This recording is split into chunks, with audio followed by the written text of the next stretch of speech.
Present. Mrs. Anderson. Here. Mrs. Toast. Here. Mr. Peters. Here. Mrs. Wolf. Here. Our vision is Claymont City School District will provide each student an opportunity for a lifetime of success.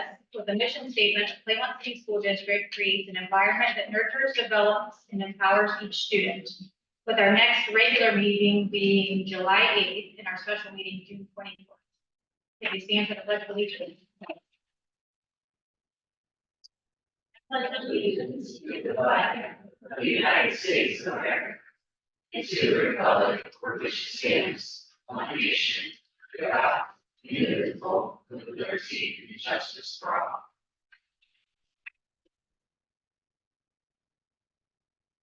We do have a correction on the agenda. We are going to pull letter H, non-athletic supplementals, and letter T, athletic supplementals.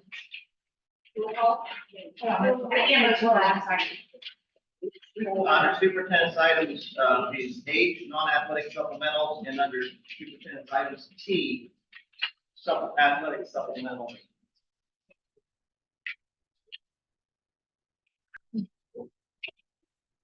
Okay, so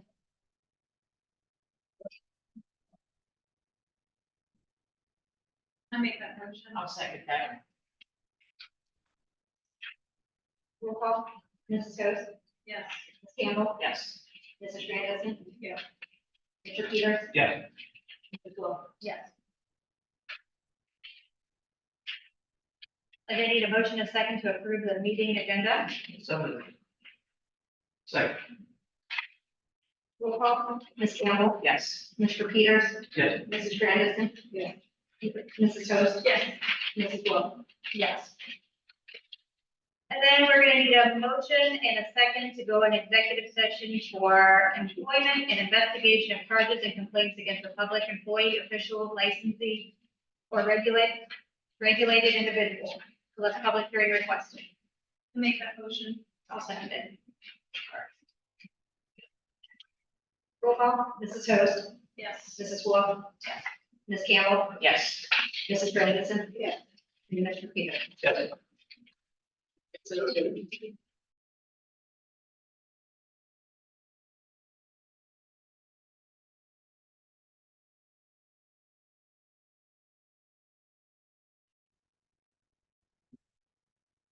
Make a motion to come out of executive session. Second.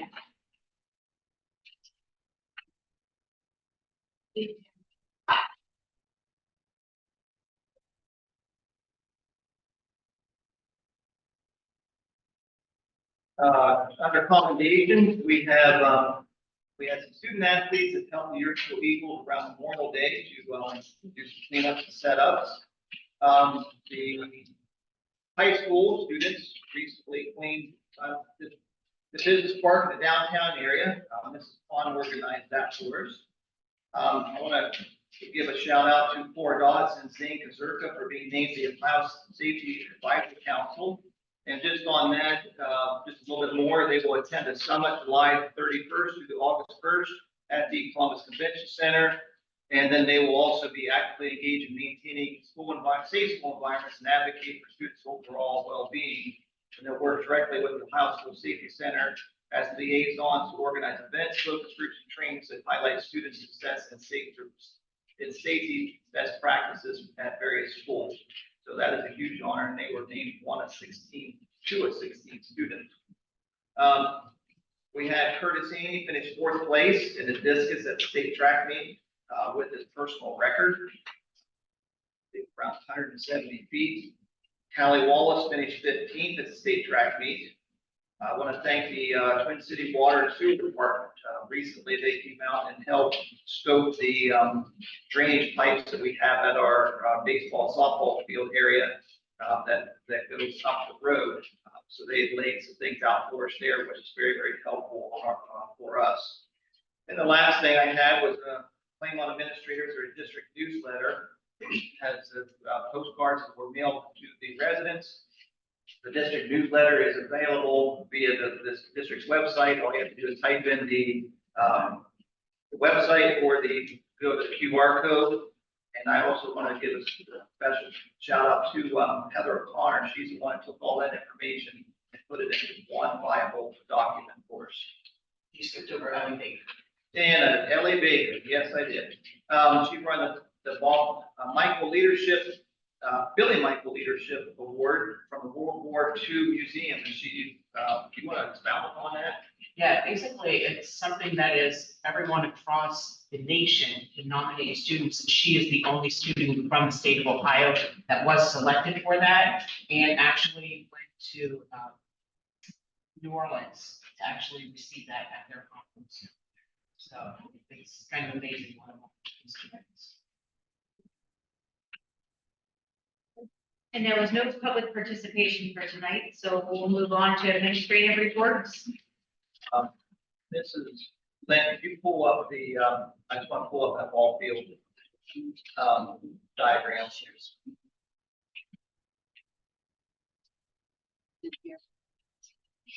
Right there, maybe put it down at the, there. And it's not real, on paper, or on the board, it's not real good as far as visible. At least I'm struggling to see it myself. There it is. This is the gym parking lot, right up here. And I'm gonna scroll down, that's the asphalt. So when the Twin City Water Sewer District came in and they scoped our systems, there are a couple catch basins that are along that road. And they flow. I think that needs to help me a little bit on that. But they flow down through here and then dip out into the creek. And they're all open right now as far as what's available, as far as within the piping. What happens is the one that's down here at the end, what's in the creek, there's a bunch of silt that's sitting right in front of it, and it's stopping it from draining into the creek. So that's one thing that would have to be cleaned out. Here we have a pipe over here that from a catch basin that goes to the creek alongside of the field. Yeah, Matt Grant, before he retired, cleaned that out, and he's been retired for several years ago. That's now still filled back in, and then it's not draining to the creek, and the creek's down here, which then flows around, and we have a couple other drains. We have a couple coming from the softball field, and there's a couple coming from the first base side there. We're seeking the recommendations as far as the 5th of June.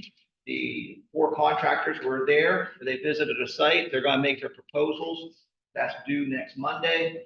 And then we'll have to take a look at those proposals to the board, and the board can take action based upon those proposals. There may be adding, obviously, extra drainage down by the parking lot. If you want to scroll it up a little bit. Yeah. There's wet area goes through here, and it's supposed to dump to the creek. That's another area where it's that has silt up there, and they may be able to take a dozer and kind of push a little bit off to help drain and then run it into there. But that's for bidders to take a look at.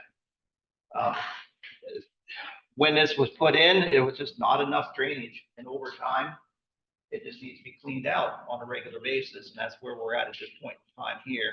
And if you go back to the drawing, there's very limited. Well, actually, we didn't have any drainage that was coming off the fields. So that is going to be added. These blue, we added these, the 2 blue by the Okay. softball, Excellent. and then these 2 were added by our maintenance people. That are 4-inch pipes coming off the field. So, and I'm not sure what the status is of Fund the Field, but we'll take a look at the proposal as far as what they have there to help us. And then at your desk, I gave you the Business Advisory Council at the last minute, so we received, and just to highlight a couple things, there was an Akron Camp Bills did a presentation, and they had basically it was the career, like a career fair for the trades. was that day, so they highlighted that, and they plan on doing it again next year. Our hope would be maybe we could get some students to attend as well. Just gonna go to Ohio Means Jobs. We use the Ohio Means Jobs beginning through from sixth grade and on up. Youth Science had a presentation, and then Youth Science is similar to Ohio Means Jobs, but it will tell you to break it down as far as if you take the survey, it'll have students' areas of interest are more defined within the Ohio Means Jobs. But we're currently using the Ohio Means Jobs platform. And then Kent State University talked about their programming, and then pre-apprenticeships with Franklin University were also highlighted. That's where people who may not have a degree be able to work within a school and get their degree while still working in some capacity. That highlighted those as well. And I'll skip on. Yeah, I don't think we had anything. Well, the other thing that's accurate, that, well, student wellness is in sex bonus, that started back in probably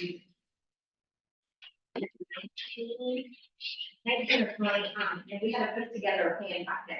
Well, it's come around again that they wanted us to combine the student wellness and success funding plans with the DPIA, the disadvantaged. So we sat down again last week and kind of, nothing has really changed since the inception of the student wellness funds, but we just have to put our plan out there and make sure that you guys are aware of it, see it, and I have to report on this every year. So that's what this is, and we have to partner with 2 different people. So as you see, it's the Board of Alcohol, Drug, and Mental Health Services and the Educational Service Centers that we partner with for these. So we just wanted to make sure that that was brought before you guys, and so you know how that is being recorded each year. Did you want to add anything to You went through it pretty clearly. I mean, as far as the amount of money that's listed is allocated comes from those 2 specific funds for those specific areas. And actually, if you add those allocations, we go well above the money that we actually received for that. So when we report it, we report what is given for those funds and then what is actually locally spent on those type of services too. Anything for the finance? We go over. Oh, for finance committee, I definitely it must have been on there. Is that fine? Just because, or if I wish you guys had anything new than what we talked about. Next meeting will be going over the budget forecast. Any CDA or we have nothing. She's saying nothing. Okay. I think attention is done. Now we're still continuing on working on getting grants for the firm building, the medical facilities, so just all the facilities, which you can. Any new business?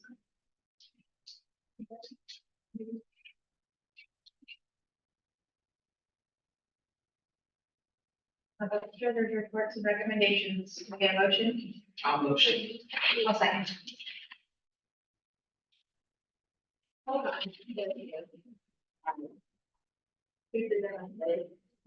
Martha, Michelle, Yeah, thank you. Or we just. Yeah. So, Do you want me? Yeah. Are you doing that? Okay.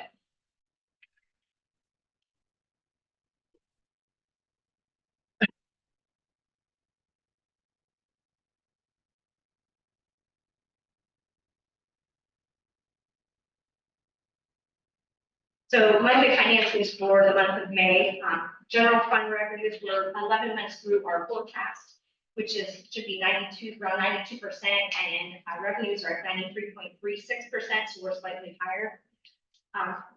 we're 3.03% over our fiscal 23. Interest now is at $425,000 we put through the year. Threshold cost, which used to be called catastrophic cost, I did just get the notification that they're paying out at 36.12% this year. So basically, the state had an allocation amount, so it depends on how many school districts and how much money is turned in under those, and then they come up with a percentage of that. So last year, I think it was paid out at 43%. So 4 districts applied for it this year, so it's at 36. So we're going to be getting 149, almost $150,000 back, and that's, we're supposed to be getting that on the 12th. I think I filed for like 100 or 400 or some thousand, so we get that. But that is also, they take 10% of our foundation payment each month of every school district held back to pay this out. So I think for the year, it was like 150 some thousand that was withheld at that 10%, and we're getting 149 back, so we're almost ready to keep it on there. Expense wise, we're at 89.24%, with 85.1% of that being salaries and benefits. It is up 3.52 over fiscal year 23. We've got part of the retirement severances will be coming out from the general fund in June. And we have about $21,000 left in that severance fund. So the rest of it's going to have to come from the general fund. So looking at the year, we're at $21.2 million in revenues with 20.2 in expenses. Our May deficit was a little bit over $1 million. We did have 3 tables in May that contributed to that. But we're looking at a surplus of 984,000 for the fiscal year. So with almost 134 days of true cash. May activities were our ESSER 3, $52,000 in the capital outlays. The office remodel now is done across the street, but we're still waiting on 2 bills for that. The Niagara conversion, I believe, is almost complete, and the roof is finally complete over there too. So we got $85,000 worth of outstanding purchase orders still, with a balance of 11,000. And we were just discussing the other day how to get that set, because everything has to be encumbered by the end of this month. So we've got plans to get that completed, because we've been Spending it all. So state and federal programs for the month, we had $247,000 that I was seeking reimbursement for, with 89,000 from the school lunch program. So at the end of May, we were sitting with all funds at just over $9 million. Any questions on that? Then we can move on. So I have the approval, the financial reports were made, the agreement of bills were made, the minutes from the regular board meeting from May 13th. I did set forth the Stark County Council of Government, their premiums, of what they will be charging us for next year, which will start.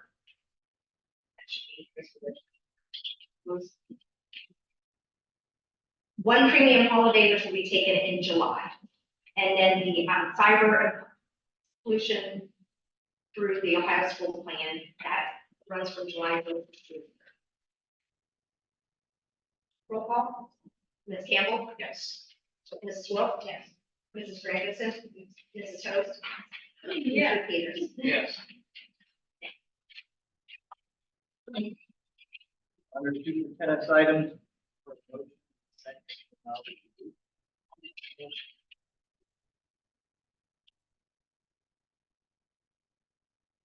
Item A, excuse me. We have some resignations. Naomi Hicks is effective the 29th of May, Mike Saworthy the 14th of May, and Susan Harris was effective today. We're extending a 1-year limited contract to Jennifer Hoover under the 90-day probationary period that's effective May 31st. Approving the Juan Butler as a certified sub, that's $90 per day, effective the 21st of May. Approved the reduction of force for the individuals that are listed. I want to clarify those as far as why they were reduced. is as students graduate, students move from one grade to another grade within buildings. That's a process we just kind of have to go through to be able to classified staff when we need to. It's usually the lead senior in that particular building where we have the need. Jennifer Golick's resignation as a summer staff custodian, employing Joe Bell as a permanent substitute for the next school year. That'll begin July 1st at $15 per hour. And Joe's worked the last several years in this position for us. Employing Elena Contini at $15 per hour, starting July 1st through August 16th, summer custodian. We have pulled item H. Item I, blended learning declaration. The blended learning declaration allows us, if we have calamity days, but that allows us to do remote learning on specific days. If we get to calamity day, like 6, 7, and 8, so we can go remote learning under that declaration. Learn well for education services. We have 3 memorandums of understanding. We had the CDA for modification of Article 26, OC for Article 10.6, and OC for Article 14. Immaculate Conceptions Auxiliary Funds. This is the funds that we hold for Immaculate Conception that they can spend, and they have some change orders there for their employees through the 31st of May. We had 3 job descriptions that we need